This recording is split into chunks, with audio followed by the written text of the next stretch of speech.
Okay Pawan sir, अब जुन आइल्सको test छ पेन एन्ड पेपर बेस्ड जुन आइल्स थियो त्यो पहिला, अब छिटै नै केही हप्तामा त्यो हट्दैछ र त्यसलाई चाहिँ कम्प्युटर डेलिभर्ड आइल्सले रिप्लेस गर्दैछ। याद गर्नुहोला, आज हामी हजुरलाई चाहिँ यति इम्पोर्टेन्ट डिफ्रेन्सेसहरू भन्दैछौँ, यति महत्त्वपूर्ण फरकहरू भन्दैछौँ जुन पेन एन्ड पेपर बेस्डको आइल्सको बेलामा र कम्प्युटर डेलिभर्ड आइल्सको बेलामा हुनसक्छ। यो फरक राम्रोसँग बुझ्नु होला र फ्युचरमा हजुरले आइल्स दिने प्लान गर्नुभएको छ भने चाहिँ अब एउटा डायरी र एउटा पेन लिएर हजुरले नोट गर्न रेडी हुनुहोला र यो मिस्टेक चाहिँ हजुरले नगर्नुहोला। ओके, सो पवन सर, हाम्रो अब कम्प्युटर डेलिभर्ड आइल्स जुन छिट्टै नै इम्प्लिमेन्ट हुँदैछ र पहिलाको पेपर बेस्ड आइल्स, त्यसमा चाहिँ राइटिङ र स्पिकिङमा के डिफ्रेन्सेस छन्? पहिला राइटिङको बारेमा भन्नु न। राइटिङमा चाहिँ डिफ्रेन्स भनेको अब हामीले पहिला पेपर बेसमा त अब डेफिनेटली हामीले पेनले लेख्थ्यौँ, हाम्रो ह्यान्ड राइटिङ हुन्थ्यो। अब चाहिँ हामीले कम्प्युटरमा किबोर्ड युज गरेर हामीले टाइप गर्छौँ। त्यसमा चाहिँ केही डिसएडभान्टेज पनि छ, एडभान्टेज पनि छ। अब डिसएडभान्टेज भनेको केही स्टुडेन्टहरूलाई चाहिँ मेरो टाइपिङ स्लो छ भन्ने होला, त्यसले केही इस्यु गर्दैन। तर एडभान्टेज भनेको चाहिँ के छ भन्दाखेरि एडिट गर्न हामीलाई धेरै सजिलो हुन्छ।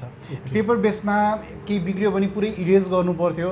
अब हाम्रो कम्प्युटर डेलिभर्डमा चाहिँ के हुन्छ, जहाँनिर एरर भएको छ, जहाँनिर मिस्टेक भएको छ, हामीले कर्सरलाई त्यहाँ लिएर गएर जस्ट त्यो पोर्सन मात्रै हामीले एडिट गर्न सक्यो। एक्सिलेन्ट।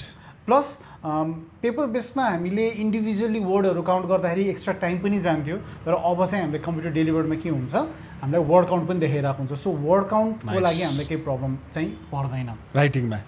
यो त धेरै सजिलोको कुराहरू भयो होइन सर? अनि मेन डिफ्रेन्स यो दुईवटा हो राइटिङको लागि। र अब स्पिकिङको कन्टेक्स्टमा चाहिँ डिफ्रेन्स केही पनि छैन, स्टिल फेस टु फेस नै हुन्छ। अब वेबक्यामको थ्रुबाट टेस्ट लिने प्र्याक्टिस त अलरेडी छँदै नै छ। ब्रिटिस काउन्सिल आइटिपीले त्यो प्र्याक्टिस गरिरहेकै छ। त्यो भनेको हामीले त्यसलाई कम्प्युटर डेलिभर्ड, कम्प्युटर बेस्ड नभनौँ, त्यो त फेस टु फेस नै हुन्छ, ह्युमन इन्टरेक्सन नै हुन्छ स्पिकिङमा चाहिँ। ओके, भन्नाले स्पिकिङमा चाहिँ भिडियो कलको थ्रुबाट हुन पनि सक्छ। त्यो चाहिँ अहिले पनि प्र्याक्टिसमा छ, पेपर बेसमा पनि प्र्याक्टिसमा छ त्यो कुरा। तर स्पिकिङमा हाम्रो एकदमै डिफ्रेन्स भनेर केही पनि छैन, जे अहिले थियो पछि पनि त्यही नै हुन्छ। अब हामीले सोच्दाखेरि चाहिँ most probably face to face ह्युमनसँग हामीले बोल्न नपरेर चाहिँ अब वेबक्याममा पनि अर्को साइडमा त पर्सन नै हुनसक्छ। पर्सन नै हुन्छ। ओके, सो पवन सर, अनि रिडिङ र लिसनिङको पनि डिफ्रेन्सेस भनिदिनुहोस् न। अब रिडिङ र लिसनिङमा डिफ्रेन्स चाहिँ लिसनिङमा त्यति धेरै डिफ्रेन्स छैन। मात्र के त भन्दाखेरि अहिले चाहिँ लिसनिङमा पेपर बेस्डमा अडियो सकिसकेपछि हामीले 10 एक्स्ट्रा मिनट चाहिँ आन्सर ट्रान्सफर गर्न दिन्थ्यो, पेपरमा 10 मिनट।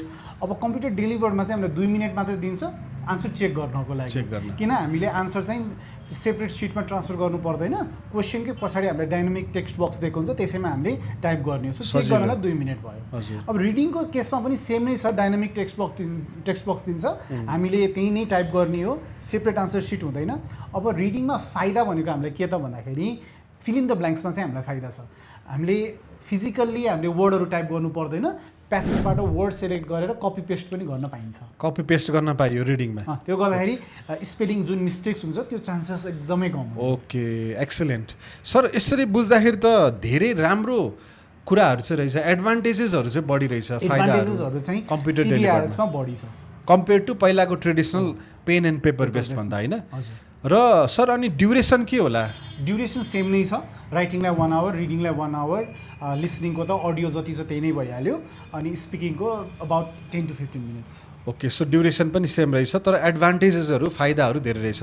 अनि अर्को कुरा सर, सबभन्दा च्यालेन्जिङ चाहिँ यहाँ स्टुडेन्टलाई के हुन्छ भने पेन एन्ड पेपर बेस्ड आइल्सको इक्जाम दिँदाखेरि चाहिँ रिजल्ट आउन 13-14 दिन लाग्छ। अब यसमा रिजल्ट आउन कति दिन लाग्छ? अब यसमा रिजल्ट आउन चाहिँ विदिन 5 डेज भनेको छ। अहिले चाहिँ विदिन 5 डेजमा चाहिँ रिजल्ट आउँछ भनेको छ। अब हेरौँ पछि, अब कम्प्लिटली पेपर बेस्डलाई हटिसकेपछि सबै चाहिँ कम्प्युटर डेलिभर्डमा जाने भएको हुनाले र राइटिङमा पनि 2टा भर्जन ल्याउने भनेको छ, राइटिङ अन पेपर र राइटिङ अन कम्प्युटर भनेको छ। अब त्यसमा चाहिँ अब त्यो रिजल्टमा अलिकति डिफ्रेन्स हुन सक्ला, तर त्यसको अफिसियल कुरा चाहिँ आइएल्सले केही पनि दिएको छैन। तर अहिलेको लागि हेर्दाखेरि चाहिँ पेपर बेस्ड आइएल्सलाई 13 डेज लाग्छ, कम्प्युटर डेलिभर्डको चाहिँ विदिन 5 डेज भनेको छ। ओके, म्याक्सिमम 5 दिनभित्र रिजल्ट आउँछ। ओके, त्यसमा पनि 10-12 दिन सेभ हुने भयो नि त स्टुडेन्ट्सको। सो यति धेरै एडभान्टेजेसहरू छ कम्प्युटर डेलिभर्ड आइएल्स मा र यो चेन्ज अब छिटै नै केही हप्तामा हुँदैछ। सो हजुरहरूको पनि आइल्स पढ्ने प्लान छ फ्युचरमा भने चाहिँ आइल्समा हजारौँ स्टुडेन्ट्सलाई थाउजन्ड्स अफ स्टुडेन्ट्सलाई पढाइसक्नु भएको पवन सरको चाहिँ 10 वर्षको एक्सपिरियन्स छ र हजुरले अहिले चाहिँ आइल्स पढ्न आउनुहुन्छ पिक्चर एजुकेसनमा भने चाहिँ 6000 फी हो, त्यसमा अहिले 50% डिस्काउन्ट पाउँदै हुनुहुन्छ।